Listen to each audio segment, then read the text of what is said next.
morning, Sydney. How's everyone this morning? Woohoo! So Matt just came here and gave us this exciting presentation, a state of the union of how startups are doing, how Silicon Valley is doing. And I'm going to be talking about early stage startups, something super tactical for super early stage startups.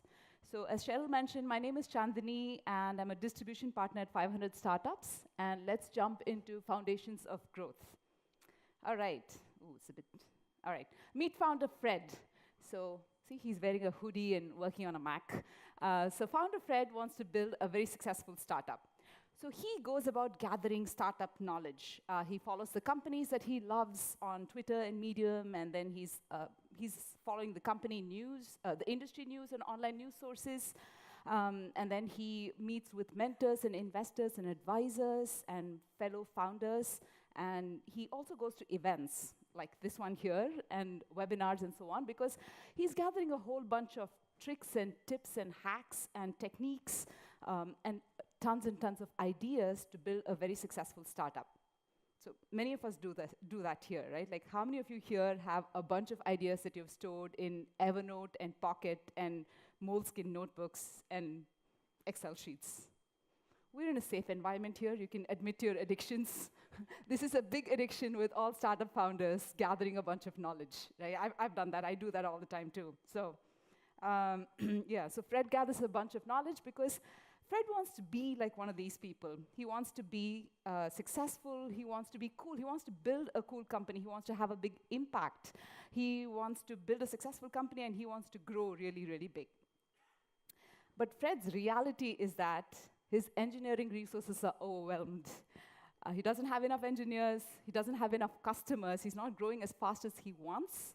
And there's only 24 hours in a day, and his to-do list is enormously, enormously long. How many of you can relate to this? Lots of ideas, not enough time, and that results in Fred being filled with FOMO.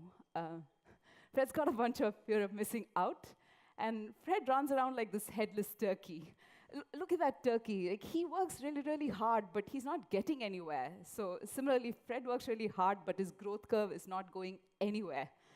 So how do you avoid? Oh, all right. So what is the biggest problem here? The problem is indigestion.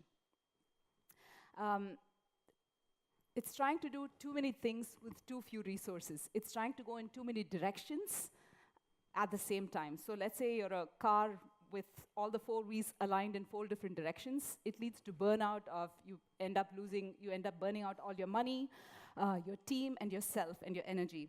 This is the number one reason startups die.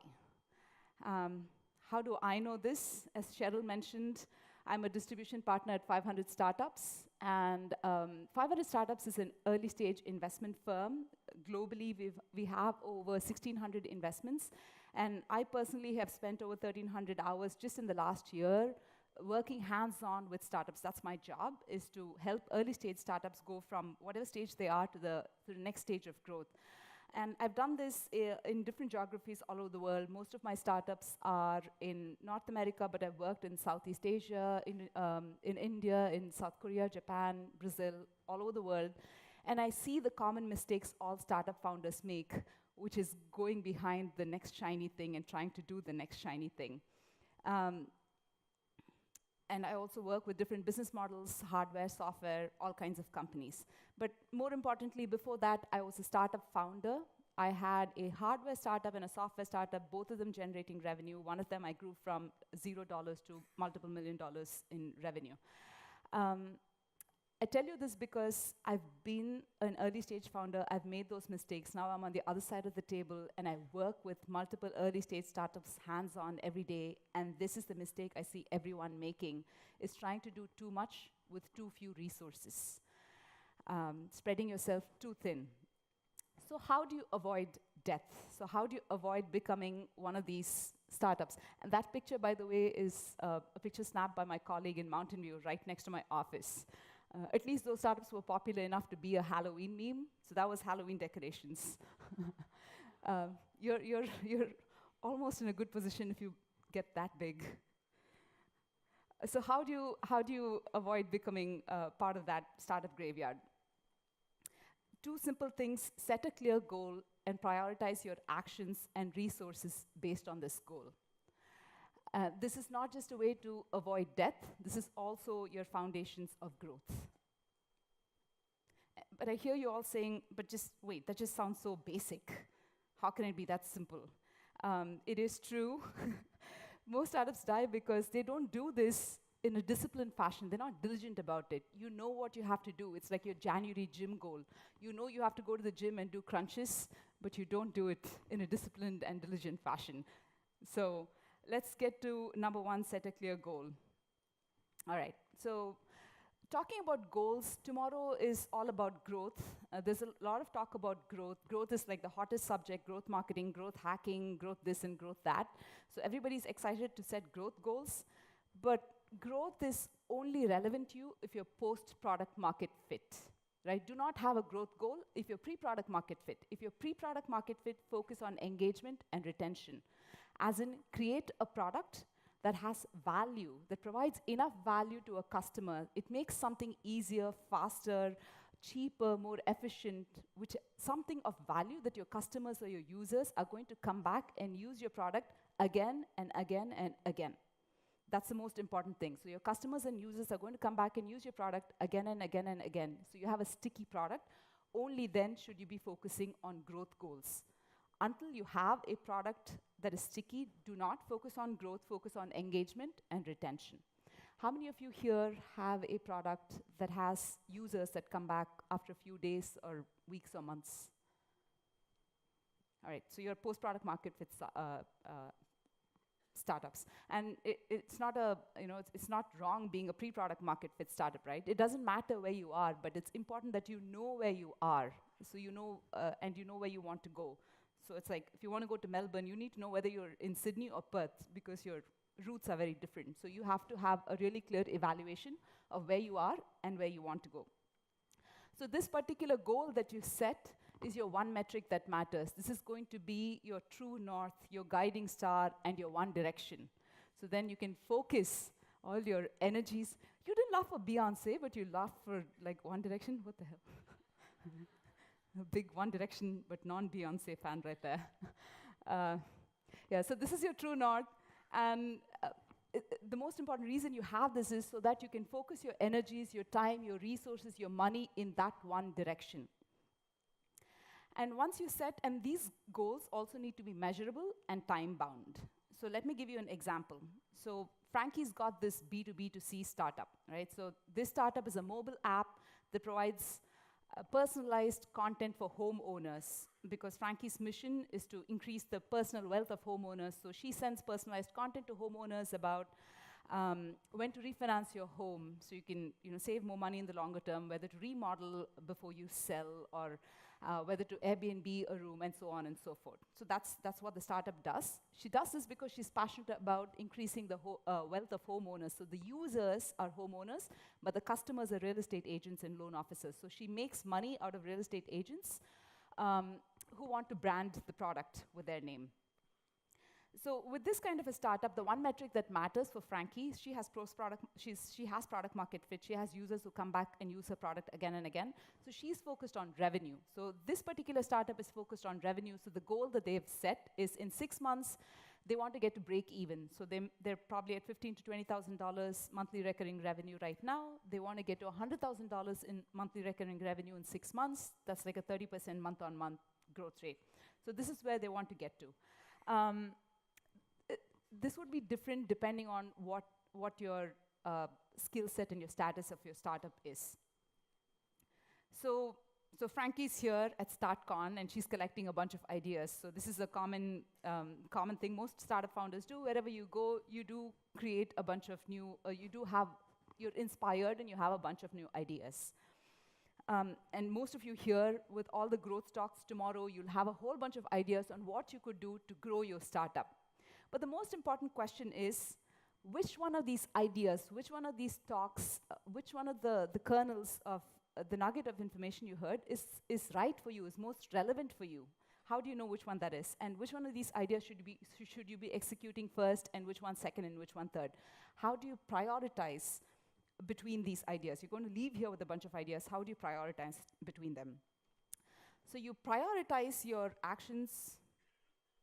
You prioritize your actions and resources based on the goal that you have for your startup, right? And I'm talking about a very simple framework here called ICE framework, which stands for Impact, Confidence, and Ease. So it's a framework that Sean Ellis, who's a speaker tomorrow, he uses it extensively. He came up with it. There are many different frameworks you could use to quantify your ideas, to quantitatively rank them, but we look at this particular framework today. So you use this framework and quantitatively rank your ideas. So if you have 5 different ideas, when you leave, you'll have not when you leave, whenever you sit and you diligently rank them, you'll know which one is more important than the other for you to execute first, second, and third, and so on. And how do you do this? So I stands for impact, which is what is the impact of this particular idea that you have, or this particular hack or trick or technique that you learned on your goal, on your one metric that matters, on your one direction. So you have a goal. What sort of an impact on a scale of 1 to 5? Is it high impact or low impact? Is it a 5 or a 1? So on a scale of 1 to 5, you're going to rate the impact of that, any particular idea you have on your goal, that one goal that you have, the one metric. And how confident are you that this is going to work? Have you done this before? Have your customers used something similar to this? Are they used to something similar to this? Have you done this before? So what's your confidence on this? You rate this on a scale of 1 to 5, and how easy it is for you to implement this. So do you have the engineers necessary, or do you have the money to spend on it? Can it be done in 2 days versus is it going to take you 3 weeks to do this, right? So how easy it is. The easier it is, higher the score. So if it's easy, it's 5. It's not easy. If it's hard, it's a 1. So using that, let's pick one idea that Frankie has. So remember Frankie's startup, they provide personalized content for homeowners. So she wants one of the homeowners, she learned in StartCon that you could use this amazing, cool referral mechanism to refer one homeowner to another homeowner, right? But remember, her one metric that mattered was her revenue. It does not have a direct impact on her goal, right? Her goal and her one metric that mattered was revenue. The users don't have a direct impact. So that score on that is low. The confidence, she's not done something like this before, so confidence on that is low, and her team doesn't have enough engineers to do this. It's going to take a lot of effort. So the I score is a total of all of this. It ends up being low. Whereas she has a different idea to come with a way to optimize landing pages and run different Facebook ads. So that's another inspiration that she had here. And the impact of that idea on her goal, just because it's directly related to customers, it's directly related to her goal of monthly recurring revenue, $50,000 in monthly, $100,000 in monthly recurring revenue. So it's a much higher impact. She's done this before, and they know how to run ads, so it's much higher score. So she ends up prioritizing all the different ideas, and she knows which one to work on first, which one to work on second, and so on. And contrast this with somebody called Fern, who's got a very similar startup, but they've got funding. And they're more focused on user acquisition than customer acquisition. So they're not concerned about revenue. They're concerned about getting more engaged monthly active users. So when Fern's concerned about monthly active users and Fern's got engineers, the same idea has a much higher impact and a higher ease score, so it's a much higher score. So same set of ideas for a different startup would rank differently. So it doesn't matter, especially tomorrow and even today, most of the speakers here are marketing people. It's their job to sound convincing. So don't go do the things that sound the most convincing to you. Go do the things that have the more impact on your startup. And remember, growth is a function of execution. So it's not like, it's like your January gym goals. Unless you have the discipline and you do this diligently again and again and again, it's not going to work. So to reinforce foundations of growth, set a clear goal and prioritize based on goals. My name again is Chandani, and I'm here all day today, happy to talk to anybody about early stage startups. Thank you.